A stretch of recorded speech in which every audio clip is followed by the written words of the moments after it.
প্রতিষ্ঠা দিবসের দিনেই তৃণমূলের পার্টি অফিস পুড়ে ছাই হলো হলদিয়ায়। রাতের অন্ধকারে তৃণমূলের কার্যালয়ে আগুন ধরানোর অভিযোগে উত্তেজনা এলাকায়। অভিযোগের তীর বিজেপির দিকে।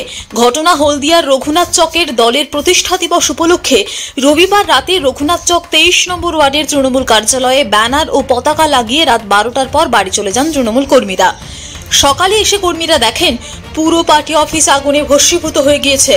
ঘটনায় ব্যাপক চাঞ্চল্য ছড়িয়ে পড়ে এলাকায়। খবর পেয়ে ঘটনাস্থলে পৌঁছান তমলুক জেলা সাংগঠনিক যুব তৃণমূল কংগ্রেসের সভাপতি আজগর আলী সহ অন্যান্য তৃণমূল কর্মীরা। ঘটনার পেছনে বিজেপিকে দায়ী করেন আজগর। পাশাপাশি 12 ঘন্টার মধ্যে উপযুক্ত ব্যবস্থা গ্রহণের দাবি জানান ওই যুব তৃণমূল নেতা।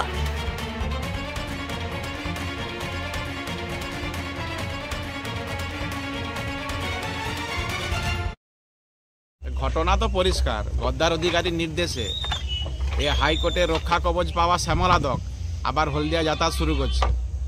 শ্যামলাদক, আরমান ভোলা আর এই ওয়ার্ডে কিছু শুভেন্দুর অনুগামী আছে, যারা এখনো পর্যন্ত তৃণমূলের থেকে শুভেন্দুকে অক্সিজেন যোগাচ্ছে।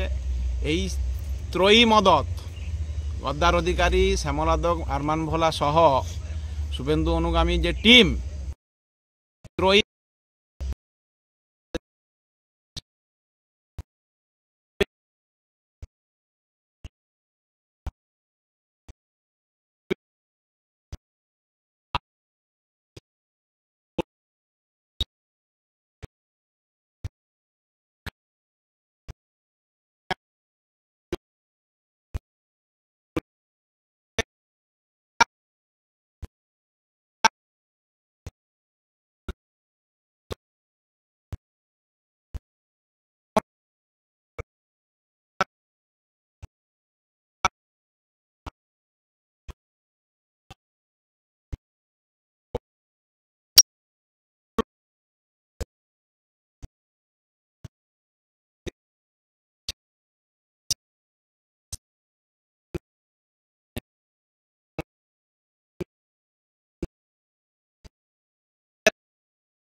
পূর্ব মেদিনীপুর থেকে নিজস্ব প্রতিনিধির রিপোর্ট, টিভি নিউজ 10।